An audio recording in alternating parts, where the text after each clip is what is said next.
Just over a minute to the start of the next track final, the men's 400 metres. Phil Brown, certainly the best known name in the six-man lineup.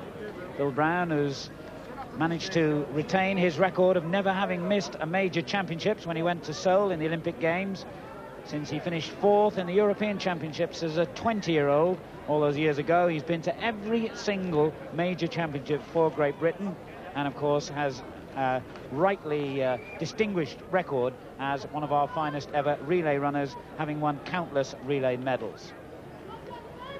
Phil Brown in lane 3 then in this lineup. Alan Humphreys of Birchfield Harriers, who incidentally is coached by Mike Olivan, who looks after Michael Roswell, so we might expect some fireworks from him.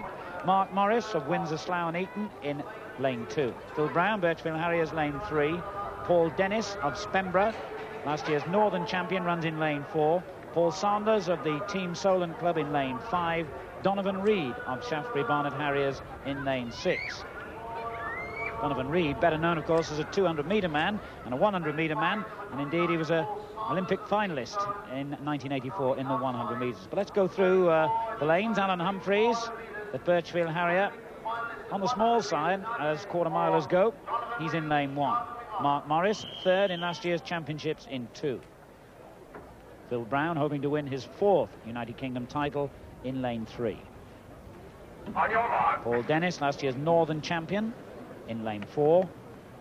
Paul Sanders, the Team Solent man, who will be the biggest threat probably to Phil Brown in this race, in 5.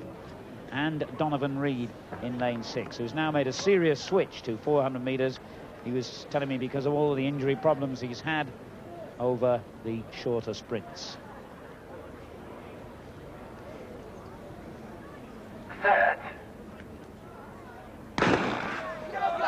Well, Phil Brown is known in the relays for really turning on the heat late on in the race, and he did much the same in qualifying for this final yesterday. Paul Sanders has made the best start in the red and white stripes of Team Solent, who only just took the place behind Phil Brown in the Olympic trials, I remember, at Birmingham last year. A very close battle between those two then. Sanders looking good here. Watch for Brown to come on late. Brown in the middle there in the white vest. But Sanders with a good lead here at the moment, and Phil Brown's really going to have to turn something on here to catch him back. Mark Morris going well on the inside too, number 25, but Sanders is holding on. Brown's coming very late, but too late. Sanders wins it. Brown second, Mark Morris third. 47.03, and delight for the winner, Paul Sanders. Well, Mike Smith, who has that big group of exceptionally gifted 400-metre runners down on the south coast, will have been leaping up now watching that one, I'm sure. And Sanders improves on his runners-up spot from Derby and the United Kingdom Championships of a year ago.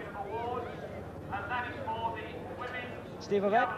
That was a good run from Paul. He gambled there, everything he had. He knew that it was going to be tough down that back straight into that wind, but he gave everything he had in the first 300 metres, and I think Phil Brown, as we see there, number 7 on the inside of the picture, left his bid a little bit too late. I think he thought he was going to come on strong over that last 200 metres and catch everybody in the last home straight, but no, couldn't catch Paul, and that's the sign of the nose. He's got it well before the line. Good win then for Paul Sanders. Well, a little earlier today, one race that we haven't seen yet was the women's 5,000 metres, and it was good here to see Susan Tooby, the Cardiff athlete, one of the twins, of course, who compete at the